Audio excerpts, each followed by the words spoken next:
Endotracheal इंटुबेशन airway management का एक महत्वपूर्ण हिस्सा है। इसे सबसे अच्छा तरीके से सीखा जा सकता है प्रैक्टिस और एक्सपर्ट सुपरविजन के तहत।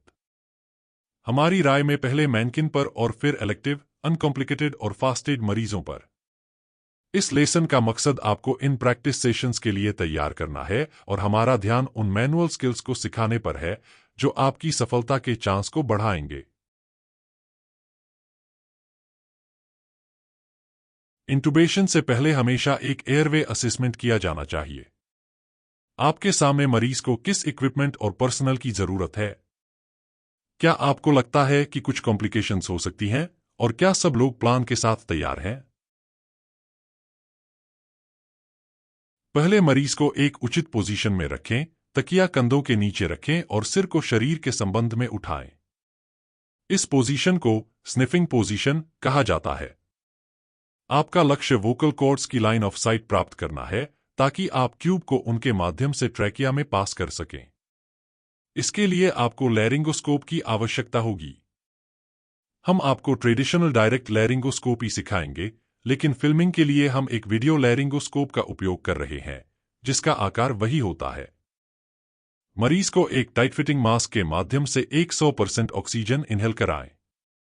जब मेजर्ड एक्सपायरेटरी या एंडोटाइडल ऑक्सीजन कॉन्सेंट्रेशन 80% से अधिक हो जाए, तो आपने लंग्स के पेरिफेरी में ऑक्सीजन रिजर्व लोड कर लिया है। अगर यह मॉनिटरिंग उपलब्ध नहीं है, तो कम से कम 3 मिनट के लिए प्रीऑक्सीजनेशन करें। प्रीऑक्सीजनेशन को और बेहतर किया जा सकता है, विशेष रूप से मोटापे से ग्रस्त मरीजों में, टेबल को झुकाकर और पॉजिटिव एंड एक्सपायरेटरी प्रेशर लागू करके। यह एक्स्ट्रा ऑक्सीजन आपको संभावित रूप से जीवन बचाने का समय देती है अगर आपको अनएक्सपेक्टेड एयरवे समस्याओं का सामना करना पड़े।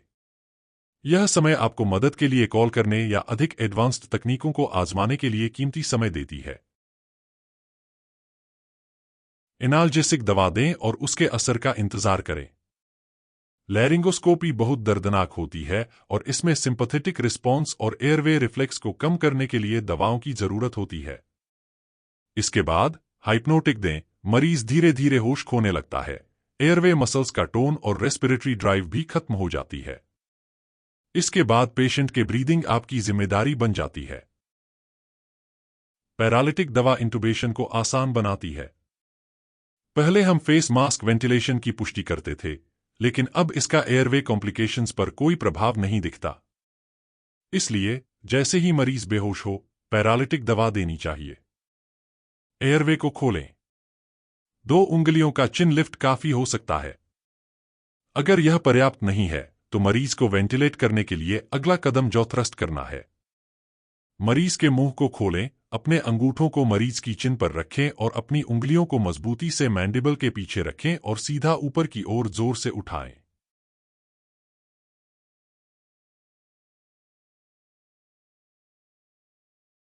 सफल वेंटिलेशन की पुष्टि छाती की दीवार को उठते हुए देखकर और मॉनिटर पर रेगुलर एंडोटाइडल को 2 वेव्स देखकर करें। अगर आप इस वक्त पर मरीज को वेंटिलेट नहीं कर सकते हैं, तो आपको अन्य इक्विपमेंट और तकनीकों का उपयोग करना होगा, जिन्हें हम अगले वीडियो में दिखाएंगे। ड्रग्स के पूर्ण असर का इंतजार करते समय आगे बढ़ने से पहले सुनिश्चित करें कि आपने बिल्कुल सही पोजीशन हासिल कर ली है। मत भूलिए कि भले ही आप ब्लेड पकड़ रहे हों, यह बहुत हद तक एक टीम एफर्ट है।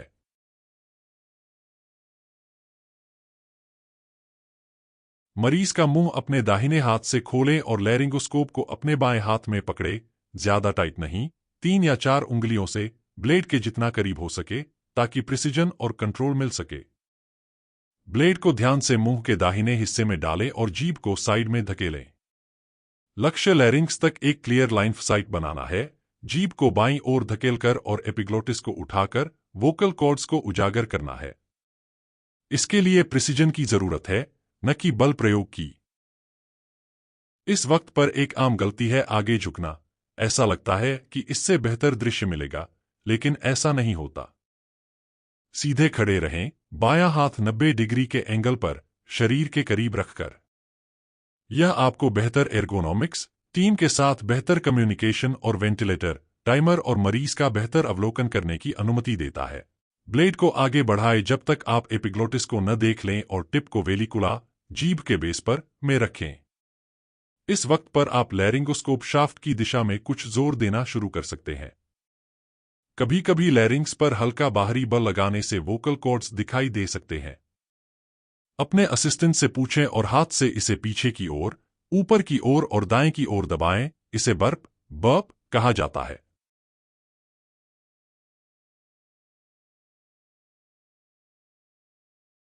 सुनिश्चित करें कि आप होठों को नहीं दबा रहे हैं और आगे के दांतों पर कोई दबाव नहीं डाल रहे हैं। अब तक उम्मीद है कि आपको ट्रैकिया के ओपनिंग का स्पष्ट दृश्य प्राप्त हो गया है, जो कि वोकल कॉर्ड्स के बीच एक काले स्लिट के रूप में दिखाई देता है। ट्यूब को ध्यान से डालें। कभी कभी वोकल कॉर्ड्स से गुजरने के लिए हल्का रोटेशन आवश्यक होता है। टिप को तब तक आगे बढ़ाएं जब तक कि कफ गायब न हो जाए और वोकल कॉर्ड्स दो काली लाइनों के बीच न आ जाएं। कफ को फुलाने के लिए कहें और ध्यान से लैरिंगोस्कोप को हटाएं। ट्यूब को मजबूती से पकड़े जब आप पुष्टि करें कि यह ट्रैकिया में ही है और एसोफेगस में नहीं। गोल्ड स्टैंडर्ड है कई रेस्पिरेटरी साइकिल्स के दौरान एंडोटाइडल कार्बन डाइऑक्साइड की वापसी। बहुत पहले से इस्तेमाल किए जा रहे संकेत जैसे ऑस्कल्टेशन साइनस की जांच करते समय बहुत सावधान रहें। ऑस्कल्टेशन साइनस पर दोनों फेफड़ों में ध्वनि यानी साउंड, ट्यूब में कंडेंसेशन और छाती की दीवार का सिमेट्रिकल रूप से उठना, ये सब पॉजिटिव हो सकते हैं, भले ही एसोफेगल इंटुबेशन हुआ हो। जब आप पूरी तरह से सुनिश्चित हों कि ट्यूब ट्रैकिया में है, तो इसे टेप से सुरक्षित करें और मैकेनिकल वेंटिलेशन शुरू करें। बधाई हो, आपने अब एंडोट्रैकियल इंटुबेशन सफलतापूर्वक पूरा कर लिया है। एनेस्थीसिया और क्रिटिकल केयर पर अधिक वीडियो के लिए हमारे YouTube चैनल को सब्सक्राइब करें।